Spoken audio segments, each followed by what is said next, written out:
कि हमारा जो चौथा क्वेश्चन है इसमें दो सूचियां बनाई जा रहा है, एक फरवरी क्रांति की और एक अक्टूबर क्रांति की। तो इसमें इस क्वेश्चन इनके बारे में घटनाएं और प्रभाव भी बताना है, और इसको ऐसे भी कहा गया है कि 1917 की रूसी क्रांति की महत्वपूर्ण घटनाओं एवं प्रभावों का वर्णन कीजिए। तो इसमें देखिए, जो फरवरी क्रांति थी, इस समय की जो परिस्थिति थी, जनता इतनी परेशान थी कि उनको खाना नहीं मिल पा रहा था। वो भूखे प्यासी जनता थी। वो खाने के लिए, ब्रेड के लिए लाइन लगाती थी और उनको वो भी नहीं मिल पाता था। दुकानदार वो भी छिपा दिया करता था और महंगे रेट पर उनको बेचा करता था। परेशान जो जनता थी वो काफ़ी आर्थिक रूप से परेशान हो गई थी। उन्हें जो है हड़तालें करनी पड़ी और शुरुआत यहीं से हो गई और वो प्रदर्शन करने लगे, हड़ताल करने लगे।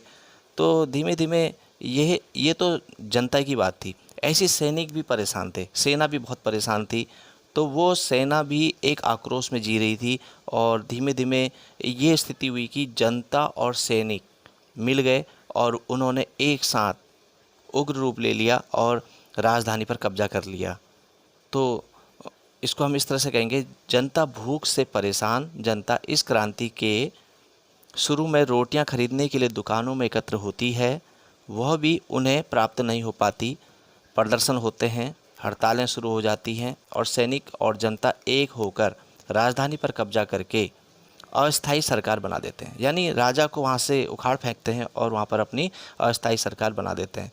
और जो ये अस्थाई सरकार बनी, ये पूरी घटना फरवरी मार्च की है, तो इसको फरवरी क्रांति का नाम दिया गया। तो ऐसी अक्टूबर क्रांति का है। अक्टूबर क्रांति जब ये अस्थाई सरकार बन गई, तो ये अस्थाई सरकार को जनता देखने लगी। तो फरवरी मार्च से लेकर अक्टूबर तक वो सरकार नाकाम हो गई, यानी अस्थाई सरकार भी नाकाम होने लगी। तब जनता फिर परेशान और नाराज़ हो गई। लेकिन लेनिन के नेतृत्व में बोल्शेविक पार्टी ने युद्ध समाप्त करने और किसानों को ज़मीन देने तथा सारे अधिकार, इसको दोबारा सुनिए, लेनिन के नेतृत्व में बोल्शेविक पार्टी ने युद्ध समाप्त करने, किसानों को ज़मीन देने तथा सारे अधिकार सोवियतों को देने की स्पष्ट नीतियों को सामने रख दिया।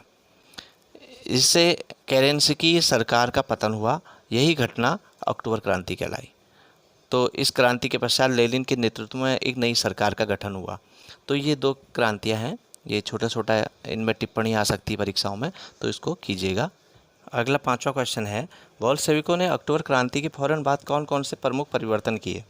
तो ये जो परिवर्तन हैं इनको देखिए, ये कई परिवर्तन थे जिसमें मुख्य मुख्य परिवर्तन देखिए। पहला है, किसानों को उनकी भूमियों पर कब्जा दे दिया, यानी जो जमींदारी प्रथा थी वो समाप्त कर दी और किसानों को बोल दिया कि जो जगह तुम्हारे पास है उस पर कब्जा कर लीजिए और वो अब तुम्हारी है। और उनके लिए वो उनको कागज़ों में भी वो उनके नाम कर दी गई।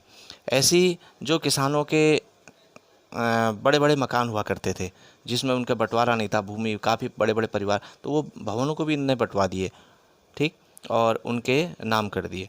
ऐसी अगला था, सैनिकों को नए हथियार और नई वर्दी दी गई। सैनिकों को खुश करने के लिए उन्हें नए हथियार भी दिए गए और नई वर्दी भी दी गई, जिससे एक नया जोश उमंग सैनिकों के अंदर आ गया। बैंकों का राष्ट्रीयकरण कर दिया गया, सारे बैंकों को राष्ट्रीयकरण कर दिया। और ऐसी अगला जो था, गुप्तचर विभागों के नए नाम रखे गए ताकि नए सिरे से इसकी शुरुआत हो और गुप्तचरों का जो नाम का प्रचार था वो लोगों को पता ना चल सके और अचानक उसको बदल दिया गया। ऐसी अगला जो पांचवा था, व्यापार संघ पर नई पार्टी का नियंत्रण स्थापित कर दिया गया। और लास्ट बिंदु है, बड़े मकानों का परिवारों की आवश्यकताओं के अनुसार बंटवारा कर दिया गया। तो इसमें आज इतना ही। धन्यवाद।